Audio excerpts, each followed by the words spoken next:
Hello there, and welcome to Building My Tree House with Zuba McGee.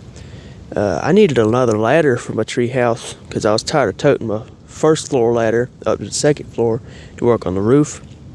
So I'm building me another ladder. It's almost done. I think I need another 2 rungs, maybe 3. I've been building it sort of like mortise and tenon type building because my other ladder is just nailed on. It works fine. I just wanted to try something else. It's taken a lot longer, but it's been kind of fun. You know, you know what a mortise and tenon is. You chop out a hole and you put a stick in it and you nail it down. Sort of, kind of. I mean, it's a variation. I've also been using wooden nails. You know, drill a hole, put a peg in there. I thought it was kind of cool and just wanted to try it. My regular nails are making my hands rusty because I left them in the rain. And yeah, I just wanted to try wooden nails. It's been pretty successful so far. Well, I'm gonna probably go zoom in on that ladder, maybe drill a hole in it, stuff like that. I'll see you there, okay? Alright, as you can see here, right there, that's a nail right there, made of wood. And right here's the tenon. I cut out this piece of wood in the shape of this piece of wood. I butted it right up against there and took my knife and scribed around it in a square. And I sawed it out 2 sides, like sawed that side and that side, which left a chunk of wood with two slots in it. And then I took my chisel and just chiseled that right off and leveled it out. That's the technique I used. And then I put the board on in between both of them, drilled the holes and nailed the sticks in. I mean, it's real simple sounding. It takes a little while, and I guess I'll start showing you some of that. Alright, so this part is just drilling a hole. It's not that complicated, but you do have to clean the thing out every so often because I'm using this hand drill. And sometimes it'll just spin around a bit, and I don't know, you either have to spin it faster or try and back it out, but it'll do eventually. Alright, now this is the part where I make some more wooden nails. What I do is I take a piece of wood, just whatever, some scrap. You have to make sure it's as long as you need. And it's just a little shorter, but I don't care, it'll be fine. And this is my drill bit that this determines the size of the hole. So yeah, that's as big as I need it. And then I measured the like width or whatever this diameter is. Maybe it's the diameter. I always got confused with diameter and circumference. Just line it up against the hole. Let's see if you can see this. And just score it. Now you know how big it is. There's a tiny little line right there. There it is. And I usually just split it. Let's see if this will actually work. I need a hitting device. Alright, oops, tipping everything over. Well, that's not the bestest stick, but you just, from there, shave it down, make it a circle. And I don't know what bit this is. It might be a 1/2 inch, it might be a 1/4 inch. Yeah, it fits, but you have to make sticks small enough that they don't split the wood, and big enough that they don't fall out of the wood. So it's just practice.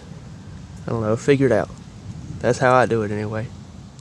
I mean, I guess I'll show you how, not exactly how I carve this stuff. I mean, carving, you take the wood off until it's the shape you want. But I tell you how you hold the thing. I'm not sure if you can see this. Anyway, I'll try it. You can hold it a couple of ways. It just depends on, I don't know, what you feel like doing at the time. Either you lock your elbows kind of like this, and you mostly use your wrists and forearms and try not to move too much. Do it like that. Another way you can do it is, here's the blade, you hold it kind of backwards and you bring it up next to your microphone and sort of like clutch it to your chest, and you use just pretty much your wrists, and you try not to move your hands from where they're planted on your chest. That's for like, well, you can do a lot of pulling that way, and you won't, hopefully you won't fling off your hand or whatever from the strength that you put behind it, you know, and you won't smack your hand on mess. And also maybe you won't cut your fingers off. Mainly you want to keep your hand like out of the way, keep it behind the blade, and you can even push on it. You know, that's a really good way to just hold the thing. Pretty sure I learned that from the PPS. Alright, so like this. And this way. It's about the only two ways I really use. Sometimes I do like, sort of like you'd see on maybe, I don't even know, like a caricature of somebody carving. You know, like it looks like you're doing real fast and junk's flying off. If you do it like that, you can, like, it can serve a purpose. I mean, like, it smooths it out pretty good. You can see it. It's almost like using a grinding wheel. You don't put too much force behind each little chop thing. You just kind of sanded it down, really. You know, you can do that to make things round, take off the little octagonal edges. Because usually I end up turning the stick into an octagon, you know, like a stop sign, before it turns to a circle or a cylinder. And you can do this little technique here. Sorry if that's beating the microphone to death. And it'll make it real smooth. I think this is the camera right here, but it ends up being real smooth if you do it like that. It's just a little thing that I figured out how to do. That's it for the carving. Alright, and here we are after 3 long years of carving. I have completed one nail, and I'm about to put it in there, see if it'll work. Let me hold it a little bit.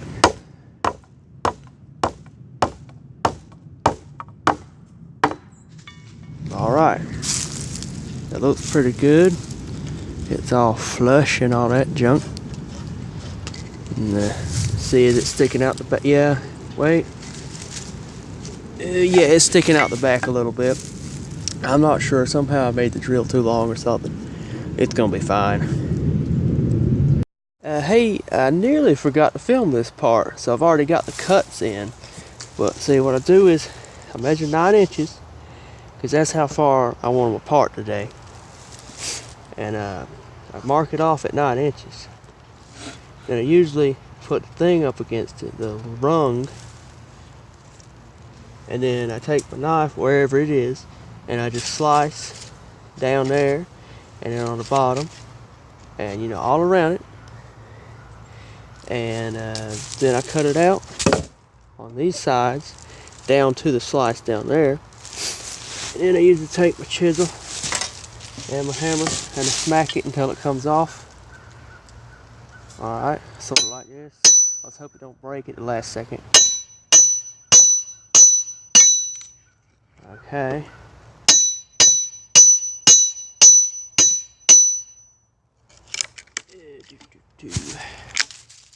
Seems to be working. But yeah, that's been after I've chiseled it, I leveled it off. I've got this other chisel. It's a little smoother, and I just make sure it's flat. Gonna put the board in there, and then you've seen all the rest. So this part, your main thing you want to be is to make sure you don't accidentally split something, because it's real easy to do that. You can knock the whole board in half. That's kind of why I do these cuts. It separates this grain from this grain.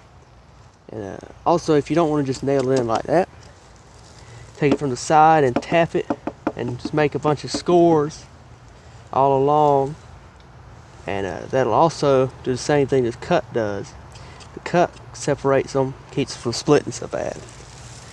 Yeah, I'm just gonna go ahead and finish this up then. So I'm tired of waiting on this ladder. Okay, so there's some bad news. This side is too small.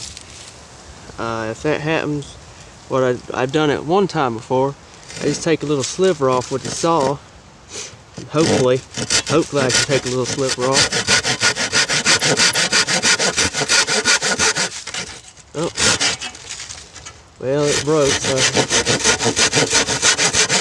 just trying to lean it a little bit.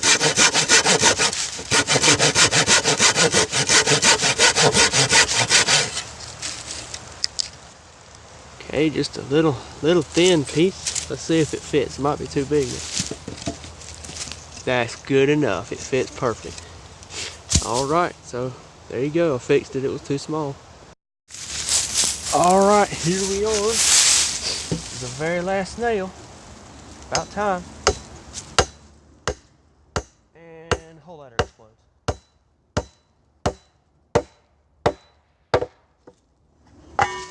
There it is. Finally finished this thing.